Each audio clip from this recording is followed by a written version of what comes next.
चलिए class 10th वालों, कैसे हो आप? आई होप आपकी पढ़ाई काफी अच्छी चल रही होगी। लेकिन केमिस्ट्री में आपको कुल 4 चैप्टर आ रहे हैं, जिसमें आपका केमिकल रिएक्शंस है, आपका acid base and salt chapter है, और आपका मेटल एंड नॉन मेटल है, और नेक्स्ट आपका कोवेलेंट जो आप कार्बन वाला चैप्टर है। तो 4 चैप्टर आ रहे हैं। ये वीडियो काफी इंपोर्टेंट होने वाली है, जिसमें मैं मेटल एंड नॉन मेटल की पूरा वन शॉट आपको बताने वाला हूँ, कैसे मैं इस चैप्टर को पूरा करवाऊंगा। आज मैं इस चैप्टर को कंप्लीट कर दूंगा, क्योंकि हमें सुबह चैप्टर को उठा के नहीं देखना है। वीडियो आपको पूरी देखनी है। वीडियो काफी इंटरेस्टिंग होने वाली है, आपको एंड तक देखना है, और एंड में आपको कुछ सस्पेंस भी मैं देने वाला हूँ। तो आपको अच्छे से वीडियो को देखना है, कोई प्रॉब्लम होगी तो पूछना है। चलिए दोस्तों, जय हिंद दोस्तों, मैं ईमान शर्मा आपका स्वागत करता हूँ एक न्यू वीडियो में। बहुत अच्छी होने वाली है, काफी मस्त होने वाली है, और आपको अच्छे से फोकस करके पढ़ना है। चलिए स्टार्ट करते हैं। चैप्टर का नाम है मेटल एंड नॉन मेटल। अब आपको समझना चाहिए भाई, आप पूछोगे भाई मेटल क्या होता है? मेटल क्या, मेटल क्या होता है? सॉलिड सॉलिड सब्सटेंस से क्या है? सॉलिड सब्सटेंस आती। अब आपको पता है सॉलिड सब्सटेंस है तो इसके पास क्या होती है? इसके पास इलेक्ट्रॉन की कमी होती है। तो ये क्या होता है? मेटल क्या होता है? इलेक्ट्रो पॉजिटिव होता है। क्या होता है मेटल?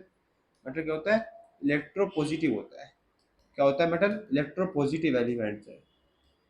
तभी तो नॉन मेटल क्या है? इलेक्ट्रो नेगेटिव है। तभी आपका इलेक्ट्रो पॉजिटिव और इलेक्ट्रो नेगेटिव बनने के बाद आयनिक बॉन्डिंग की फॉर्मेशन होती है, ठीक है? बाद पढ़ने वाले हैं। तो इलेक्ट्रो पॉजिटिव, जैसे एग्जांपल ले तो आपका Na, ठीक, Na प्लस, Mg2 प्लस, ठीक, Al3 plus, these are the electropositive elements. जो क्या होता है? आपका मेटल होता है, ठीक, ये सॉलिड होता है। चलिए, अब आप पूछोगे नॉन मेटल क्या होता है? नॉन मेटल होता है आपका, नॉन मेटल हो गया आपका जो क्या होता है? इलेक्ट्रोनेगेटिव होता है ना, जिसपे इलेक्ट्रॉन की भरमार रहती है। Example Cl minus, Br minus, F minus, these are electronegative atoms. ये आपके लिक्विड हो सकते हैं, और ठीक, तो ये नॉन मेटल हो गया। अब इन दोनों प्रॉपर्टी को कंबाइन करके क्या बनाता है आपका? आपको बनाता है आपका मेटलॉइड्स। क्या बनता है आपका?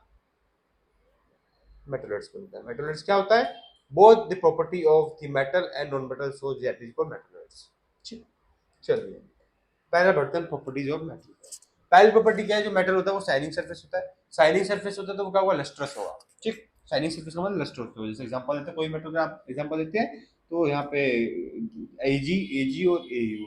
एयू जो आपको सिंबल होता है वो गोल्ड का होता है। किसका होता है? गोल्ड की बात कर रहा हूँ मैं, ठीक। इसकी बात करूँ मैं तो ये क्या होगा आपका? सिल्वर होगा साथ। क्या होगा आपका? सिल्वर होगा, ठीक। चलिए आगे बढ़ते हैं। आगे बढ़ने से पहले, all metals except mercury exist at solid at room temperature. हाँ, मरकरी जो होता है जिसका सिंबल होता है H G, H G, H G. आ जाओ मरकरी जी, सॉलिड हो जाओ। रूम टेम्परेचर पर नहीं होंगी, क्योंकि मैं क्या हूँ? लिक्विड हूँ। कहाँ यूज होती हूँ मैं थर्मामीटर में यूज होती हूँ। किसमें? थर्मामीटर में। एक कहानी की तरह पूरे चैप्टर को लेकर चलेंगे, आ जाएगा। थर्ड पॉइंट रहेगा, मेटल आर जनरली हार्ड होता है। मैंने बताया सॉलिड होता है तो हार्ड भी होगा। और and hardness varies from one metal to another metal. हर मेटल पे हार्डनेस आपकी वेरी करती है। फोर्थ प्रॉपर्टी आपको मेलेबल, मेलेबिलिटी है। मेलेबिलिटी क्या होता है कि जो मेटल्स होता है वो थिन शीट में कन्वर्ट हो जाता है।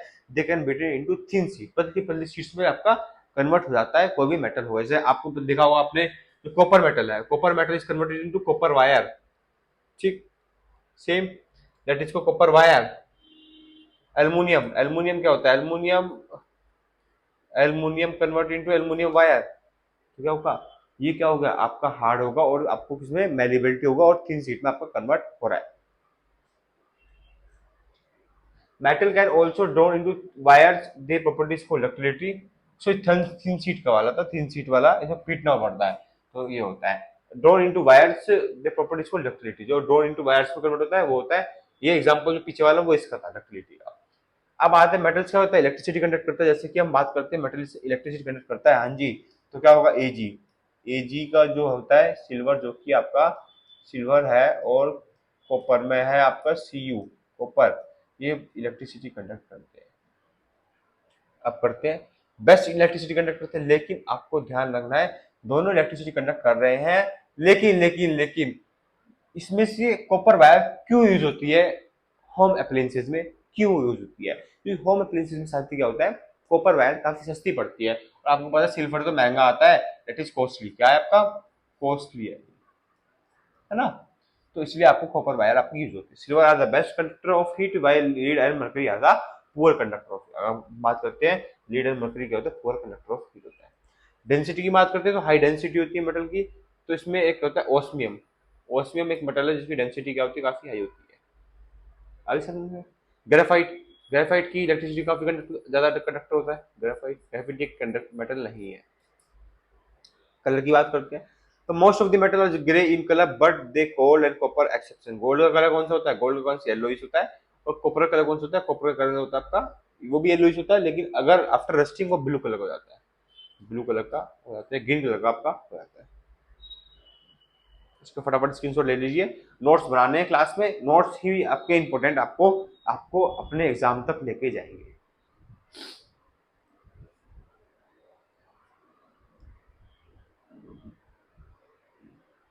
चलिए आगे बढ़ते हैं।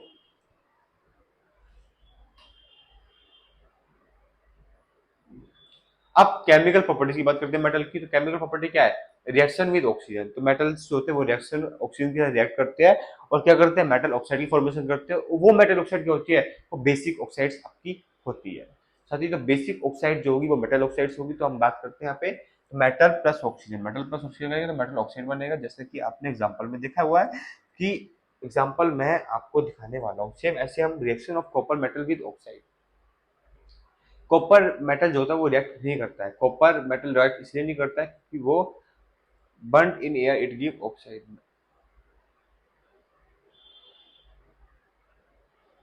हाँ, रूम टेम्परेचर पे रिएक्ट नहीं करता कॉपर। ठीक। Reaction of metal with water से पहले हम यहाँ पे बात करते हैं, एग्जांपल ले लेते हैं कुछ मेटल। तो Na+O2 क्या बनेगा आपका? Na2O बनेगा, है ना? ठीक। K+O2, ठीक है, क्या बनेगा?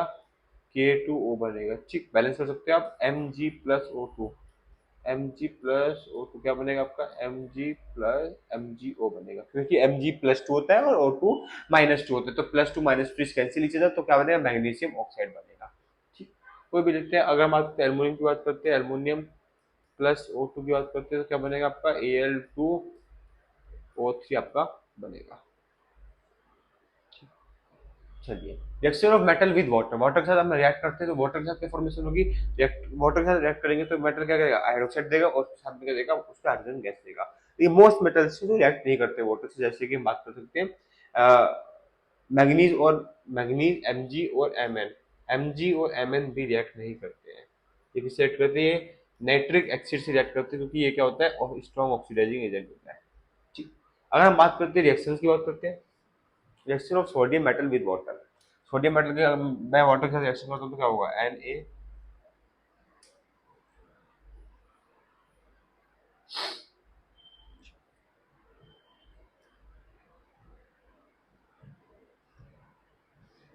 ठीक, Na+H2O, NaOH+H2, ठीक। ठीक। Ca+H2O क्या देगा? CaOH का होल 2 देगा, प्लस H2 देगा। ठीक। Mg+H2O आपका MgOH का होल 2 देगा, प्लस H2 देगा। ठीक। Fe+H2O आपका FeOH का होल 3 देगा, प्लस H2O देगा। ठीक। अब reaction of iron with water, cold water is very slow and come into notice after long time, iron form rust. Iron क्या करता है? मॉइस्चर के साथ रिएक्ट करता है तो क्या करता है? रस्टिंग की फॉर्मेशन करता है। तो रस्टिंग की फॉर्मेशन क्या करता है? आयरन आपका करता है।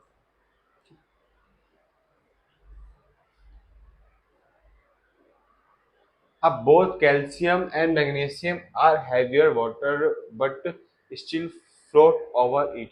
जो कैल्शियम मैग्नीशियम होता है, जो क्या होता है उसकी डेंसिटी थोड़ी कम होती है, हैवी होता है लेकिन डेंसिटी कम होती है, इसलिए वो क्या होता है वाटर में फ्लोट करता है। ये इसका इस स्टेटमेंट का रीजन है।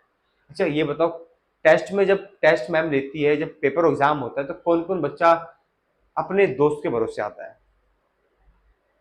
कौन सोचता है कि मैं साथ में बैठ के बताएगा और उसको कितना आता है? या फिर ये कौन सोचता है कि उसके ज्यादा नंबर आने वाले, मेरे कम क्यों आते हैं, ये थोड़ा सा पढ़ता है, ये ज्यादा नंबर ले आता है, मैं इतना पढ़ता हूँ ये नंबर नहीं आ पाते। ये सब जो क्वेश्चंस होते हैं ये एक स्टूडेंट लाइफ में बहुत एक सिंपल क्वेश्चंस है, जो कि मैं बताने वाला हूँ। इस सब का जवाब एक ही है, और सिर्फ पढ़ाई। अपने पे भरोसा रखो, अपने पर ही, कि दूसरों पे डिपेंड कब तक रहा होगा। देखो आने वाले जो लेवल होगा आपको, ऑल इंडिया लेवल होने वाला है, तो वहां पे तो 1 से 2 लाख से 3 लाख बच्चे बैठेंगे, तो वहां पे आपका फिर कहीं जगह नहीं मिलने वाली आपको वहां पर, ठीक? इसलिए बोल रहा हूँ मैं। चलिए, both calcium and magnesium float over water surface below hydrogen gas is evolved when this metal react with water। तो एग्जाम्पल Ca प्लस H2 क्या देगा, CH को होल टू प्लस H2 आपका देगा। अदर मेटल की बात करते हैं। अदर मेटल क्या होता है, रिएक्ट नहीं करता है, usually do not react with water और react very slowly. Copper, silver, gold doesn't react with steel. अब मेटल क्या होता है, डाइल्यूट एसिड के साथ रिएक्ट करता है। जो मेटल डाइल्यूट एसिड के साथ रिएक्ट करता है, Na प्लस HCl क्या देगा, NaCl प्लस H2 देगा। ये देगा, ये देगा, ये दे रखा है आपका। Reaction of sodium metal with hydrochloric acid, reaction of Zn plus H2SO4, ठीक?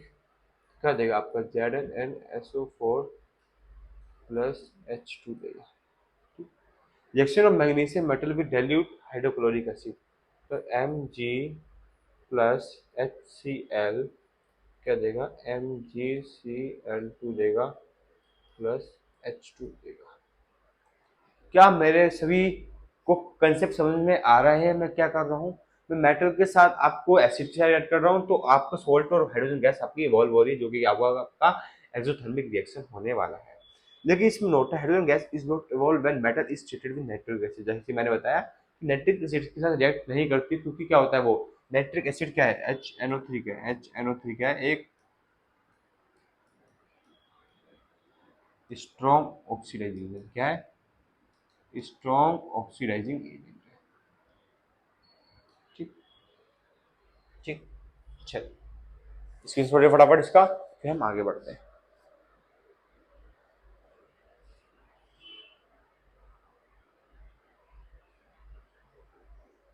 Nitric acid is strong oxidizing agent and it oxide hydrogen gas is liberated into water and shall get reduced in some oxide।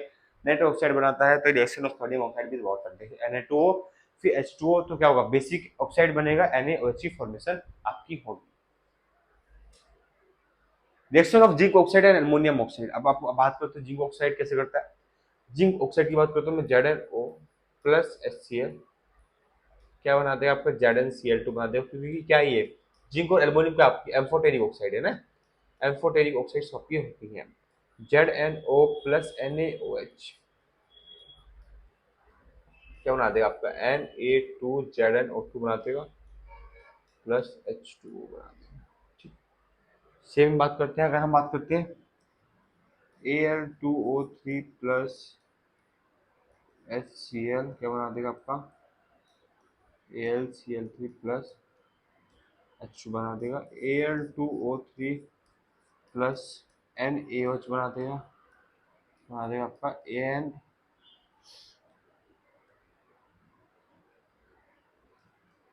NaAlO2 plus H2O आपका बना। क्या मेरी बात समझ में आ रही है? तो reaction of zinc oxide aluminium oxide क्या बनाएगा, ये आपकी दोनों जो रिएक्शन है, ये क्या किसकी है, ये जिंक की और एल्युमिनियम की आपकी रिएक्शंस है। रिएक्टिविटी सीरीज मेटल की बात करते हैं, तो आप रिएक्टिविटी सीरीज मतलब मेटल को इस वे में आपको अरेंज किया गया है इंक्रीजिंग ऑर्डर ऑफ रिएक्टिविटी, कौन सा ज्यादा मेटल सबसे ज्यादा रिएक्ट होता है, तो वही होता है आपका रिएक्टिविटी सीरीज होती है, जो कि हम करने वाले हैं अभी।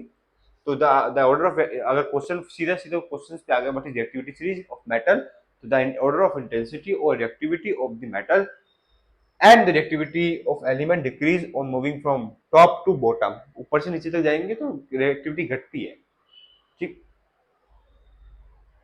देखो जैसे कि यहाँ पे पोटेशियम, सोडियम पोटेशियम अपने आप में काफी रिएक्टिव होते हैं, क्योंकि इसे हम किसमें कैप्चर करते हैं, हम इसमें केरोसिन ऑयल है ना, कैरोसिन ऑयल में हम इसको कैप करके रखते हैं, क्योंकि क्या होता है कैरोसिन ऑयल में इसलिए कैप करके रखते हैं क्योंकि क्या होता है सोडियम क्या होता है काफी रिएक्ट होता है, वो इजिली एयर के साथ ऑक्साइड कर लेता है, रिएक्ट कर लेता है और सोडियम ऑक्साइड की फॉर्मेशन कर लेता है। फिर कैल्शियम होगा, फिर magnesium, aluminium, zinc, iron, lead, फिर हाइड्रोजन। हाइड्रोजन से नीचे होते हैं वो काफी लो रिएक्टिव एलिमेंट है, कॉपर, मरकरी, सिल्वर और गोल्ड। अगर हम बात करते हैं reaction of metal with solution of their metal salt, so metal salts की बात करते हैं, मेटल सोल्ट्स के solution of their metal salt मतलब क्या है, Fe+Cu SO4। भाई CuSO4 क्या एक मेटल सोल्ट है, CuSO4 एक मेटल सोल्ट है, तो क्या बनेगा आपका FeSO4+Cu। Zn+, आपने देखा होगा कि मैं कैसे रिएक्ट कर रहा हूँ, मैं हाई रिएक्टिव को पहले ले रहा हूँ, फिर उसके बाद लो रिएक्टिव को ले रहा हूँ, ZnSO4+C। ये कौन सा कलर का होता है, ये ग्रीन कलर का होता है, ये ग्रीन कलर का होता है, ये कौन सा होता है, ये कलरलेस होता है और व्हाइट कलर का होता है, मतलब मेनली ये बात होती है। और ये कौन सा कलर का होता है, ये ब्लू कलर का होता है। ठीक, in the reactions copper is more reactive than silver, hence displays of silver from silver nitrate solution, silver metal does not react with copper sulfate solution because silver is less। हाँ ये reason बिल्कुल reactivity चीज का reason है कि on the basis of reactivity हम बता सकते हैं कि मेटल सोल्ट किससे रिएक्ट कर रहा है किससे नहीं कर रहा है, यही आपको पता लगना चाहिए वो कैसे हो रहा है। ठीक, क्लियर है कंसेप्ट। चलिए अब आते हैं हम नॉन मेटल की बात करते हैं। नॉन मेटल जो होते हैं, नॉन मेटल की जो फिजिकल प्रॉपर्टीज की बात करेंगे, मैंने बताया कि मेटल नॉन मेटल क्या होता है, सॉलिड भी हो सकता है, लेकिन मेटल नॉन मेटल जो होता है वो इलेक्ट्रोनेगेटिव केस पे ज्यादा जाता है, उस पर इलेक्ट्रॉन की कमी नहीं होनी चाहिए, तभी तो बॉन्डिंग की फॉर्मेशन होगी, है ना। तो फिजिकल प्रॉपर्टीज क्या है, नॉन मेटल जो होता है वो सिंपल लिक्विड होता है, हार्ड नहीं होता है, ना इलेक्ट्रिसिटी कंडक्ट नहीं करता है, all are the opposite of the metals. ठीक, डायफन इज उसका एक्सेप्शन है नॉन मेटल का, it is hardest exception. State lustrous होता है, लस्टर मतलब शाइनिंग होता है। आप पहले टर्म्स को मतलब समझिए मैं क्या बता रहा हूँ। लस्टर मतलब शाइनिंग, सोनिटी मतलब साउंड, मैलिएबिलिटी मतलब हम पीट रहे हैं, मैलिएबल कर रहे हैं उसको, मतलब ठीक। डक्टिलिटी का मतलब क्या, उसको इनटू वायर्स में कन्वर्ट हो रहा है।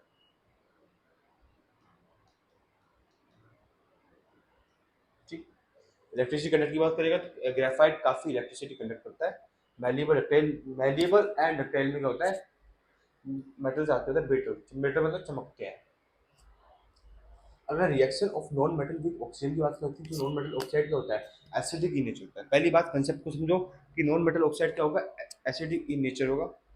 एसिड इन नेचर होगा तो वो क्या करेगा, कैसे पता लगा मैं एसिड इन नेचर है, क्योंकि अगर मैं इसने टर्म बोली एसिड इन नेचर CO2+H2O, करूं करूं H2C SO2+H2O,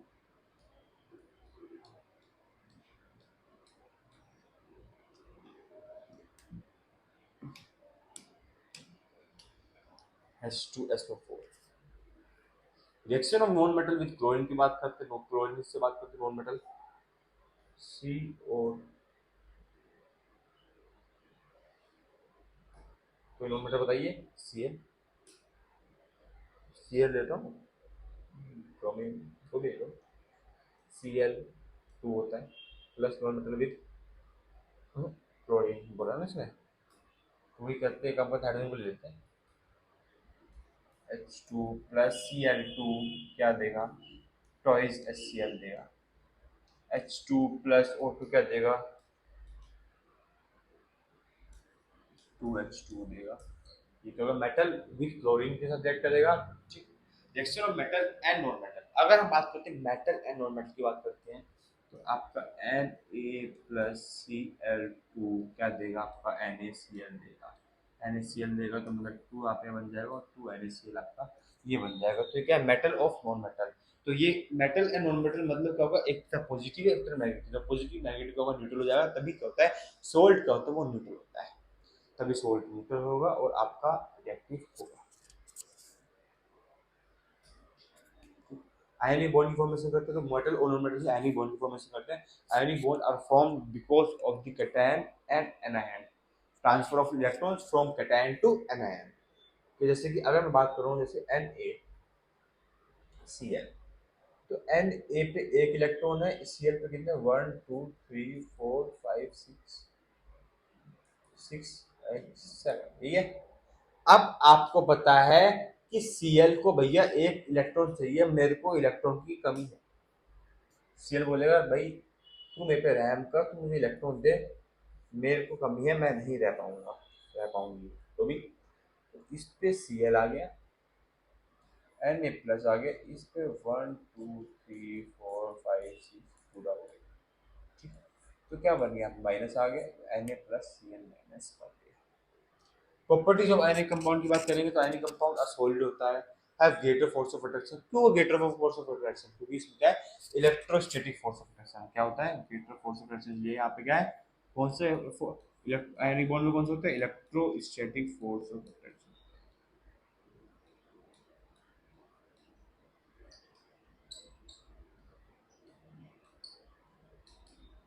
ठीक। इलेक्ट्रोस्टैटिक फोर्स ऑफ अट्रैक्शन आपका होता है।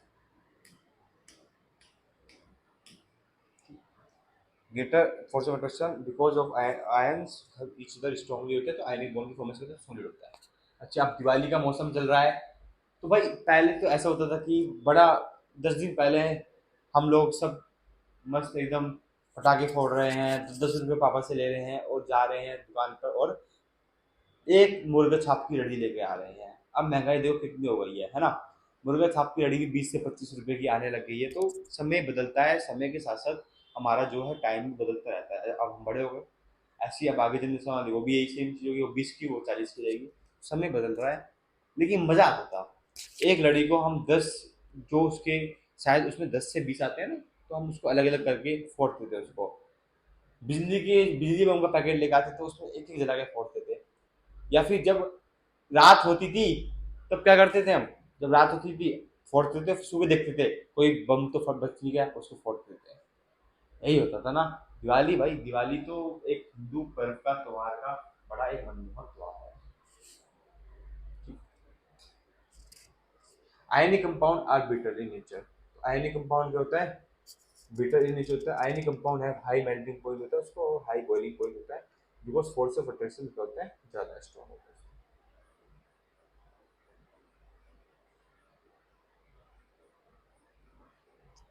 Ionic compound generally dissolve in water, water में डिसॉल्व हो जाता है। Ionic compound does not conduct electricity solid, क्योंकि आपको ध्यान रखना है जब वाटर में डिसॉल्व होकर क्या होगा, आयन सरप्रेस होंगे, आयन ब्रेक होंगे, तब जाके इलेक्ट्रिसिटी कंडक्ट होगी, क्योंकि तभी तो आपको आयंस में रिलीज होगा और आपकी इलेक्ट्रिसिटी इजीली कंडक्ट होगी। फटाफट स्क्रीनशॉट इसका भी ले लीजिए।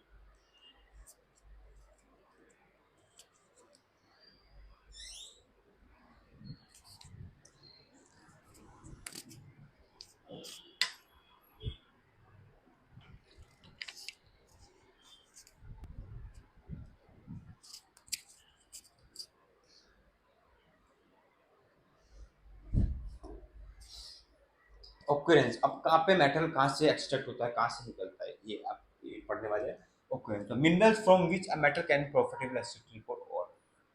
मेटल कहाँ से निकलता है, और से निकलता है। जैसे कि और कौन कौन सी हो सकती है, आप पूछोगे भाई, एल्युमिनियम। एल्युमिनियम की और क्या होती है, एल्युमिनियम की और होती है आपकी बॉक्साइट, ठीक। Hg मरकरी, मरकरी की और होती है सिनाबार, ये और से हैं, ठीक। अब पूछो Fe, Fe की और क्या होती है, हेमाटाइट,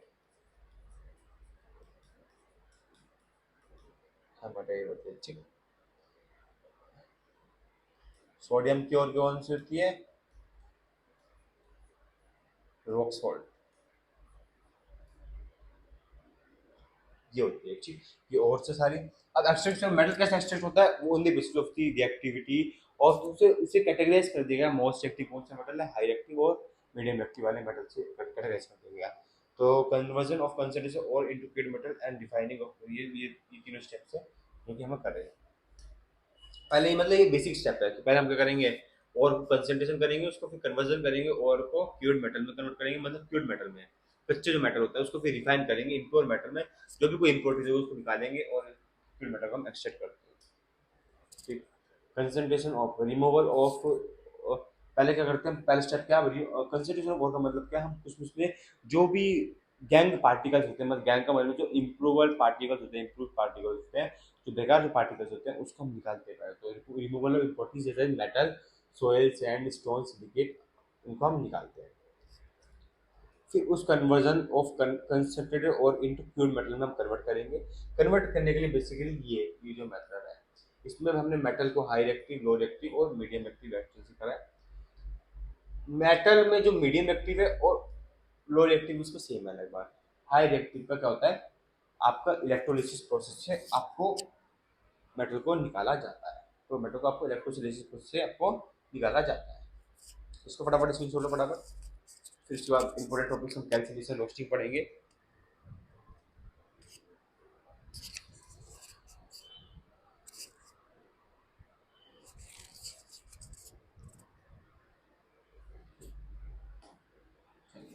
रोस्टिंग, रोस्टिंग बड़ी रोस्टिंग आ गया पहले। अच्छा रोस्टिंग, हम पहले लो रिएक्टिव की बात करें और हाई रिएक्टिव की बात करें। रोस्टिंग कैसे करते हैं, पहले हम क्या करेंगे, कोई भी हम मेटल होगा उसको हम सल्फाइड और में हम एक्सट्रैक्ट करेंगे, कर दिया। फिर उसको हम रिएक्ट करेंगे, किससे रिएक्ट करेंगे, हम उसको ऑक्सीजन से रिएक्ट करेंगे। जब मैं उसको हीट करूंगा तो क्या बनेगा, आपका सल्फर डाइऑक्साइड निकलेगी। In the presence of excess air to convert them into oxide is known as roasting. तो सल्फर डाइऑक्साइड निकलेगी तो आपको ध्यान रखना, रोस्टिंग में क्या होता है, SO2 निकलती है। अब क्या करोगे, जेड को फिर हीट कर दो, Zn प्लस O2 ये बनता है। कैंसिलेशन में क्या होता है, कार्बोनेट हो रहा है उसको हम रिएक्ट करेंगे, फिर उसको हीट करेंगे, ZnCO3 हीट करेंगे तो ZnO बनेगा प्लस CO2 बनेगा। बेसिकली क्या है इसमें, क्या होता है कैल्सिनेशन में क्या हो रहा है, हम कार्बन डाइऑक्साइड निकाल रहे हैं और इसमें क्या होता है, हम सल्फर डाइऑक्साइड। लेस रिएक्टिव की बात करते हैं तो mercury, copper which at less reactive metal है are found in the air, सही ना बार मतलब HGS। इसमें HGS में तो वही करेंगे सेम, HGS प्लस और टू क्या बनेगा आपका HgO प्लस SO2। सेम हम कॉपर करते हैं Cu2S प्लस SO2, तो मतलब वही बनेगा। ठीक, तो फर्स्ट अब मरकरी की देखते हैं कैसे करते हैं। फर्स्ट आपने हीट करा एयर में, जो कि मैंने बताया, उसको फिर हम सिनेबार को लिबट करेंगे सल्फर डाइऑक्साइड एंड ऑक्साइड से ऑब्टेन अगेन हीट स्ट्रांगली, तभी जाके आपकी एक्सट्रैक्ट प्योर मेटल निकलेगा। कॉपर की बात करते हैं, कॉपर क्या होता है, CO2 roasted in roasting iron copper blends iron into copper dioxide. इसका फटाफट स्क्रीनशॉट ले लीजिए।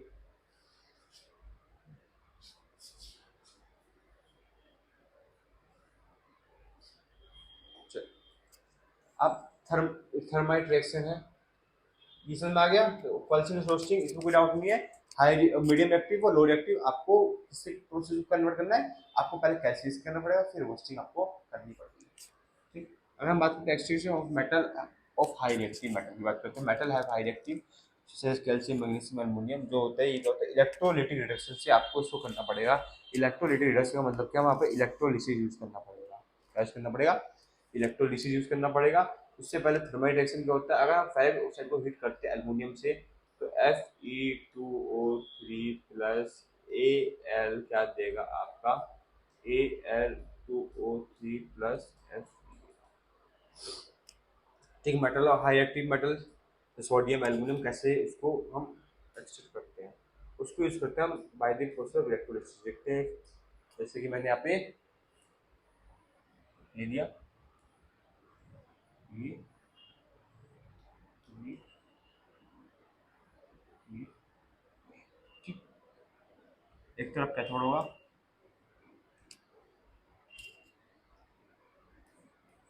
कैथोड होगा, एक तरफ क्या होगा, एनोड होगा। ठीक, ठीक, हमने क्या करेंगे यहाँ पे, हम एक सोल्ट सॉल्यूशन ले लेते हैं, क्या लेते हैं, एक सोल्ट सॉल्यूशन ले लेते हैं। सोल्ट सॉल्यूशन ले लेते हैं, जैसे मैं सोडियम की एक्सट्रैक्शन कर रहा हूँ, तो मैं क्या कर रहा हूँ, मैं एक्सट्रैक्शन ऑफ सोडियम कर रहा हूँ, क्या कर रहा हूँ, एक्सट्रैक्शन ऑफ सोडियम। ठीक, तो यहाँ पे जो सॉल्यूशन है वो किसका है, NaCl का सोल्यूशन। ठीक, अब आपने इसको स्ट्रांगली हीट करा, हमने इलेक्ट्रिसिटी पास करा, बैटरी लगी हुई है आपका, हमने करंट पास कर रहे हैं, करंट पास कर रहे हैं, एरो से पास कर रहे हैं, एक तो कैथोड है एक तो एनोड है। तो कैथोड एक पॉजिटिव एटम करता है और एनोड एक नेगेटिव करता है। तो Na प्लस ये पहले डिवाइड होगा, Na प्लस जाके Na यहाँ पे एक्सचेंज हो जाएगा। तो Na plus plus 1 electron minus, ठीक, एट किस पे, कैथोड पे, कैथोड पे हो रहा है, और इलेक्ट्रॉन को क्या कर रहा है, ये लूज कर रहा है, कैथोड पे रिडक्शन होता है, सॉरी ये रिडक्शन। ठीक, अब Cl नेगेटिव की बात करें, Cl नेगेटिव क्या होगा, Cl plus 1 electron minus, Cl plus 1 electron minus का देगा, Cl नेगेटिव देगा, जो कि क्या होगा आपका एनोड होगा, इसका आपका ऑक्सीडेशन होने वाला है। ठीक, अब दोनों, तो Na हमें मैंने Na चाहिए, Na आपका पॉजिटिव फॉर्म में रिएक्ट हो जाएगा। तो मेनली जो आपको क्या करना है, किसी का भी आप इलेक्ट्रोलिसिस करोगे तो आपको उसको सॉल्यूशन लेना है। जैसे मैं कॉपर का लेता तो CuSO4 लेता, सॉल्यूशन लेना, उसके बाद आपको उसको हीट करना है और आपका ये निकल के आ जाएगा। उसके बाद एक लास्ट भी बचा है, फिर उसके बाद कोरोजन है। कोरोजन तो हम बता देंगे, पहले एल्यूमिनियम एलॉय की बात करते हैं, एलॉय। तो जो दो से ज्यादा मेटल का जो मिक्सचर होता है उसे हम एलॉय कहते हैं। Alloy ferrous alloy, alloy which manganese steel, iron, manganese steel में क्या होता है, आयरन होता है, मैग्नीज होता है, कार्बन होता है। ठीक है, निकल स्टील में क्या होता है, आयरन और निकल होता है। नॉन फेरस एलॉय की बात करते हैं तो हम जिंक, ब्रॉन्ज, जिंक में 90%, कॉपर में, कॉपर और जिंक, ब्रॉन्ज में क्या होता है, कॉपर और टिन का एमलगम, मतलब मरकरी की जो होती है, मरकरी की, और मतलब ZnHg, ठीक है, NaHg।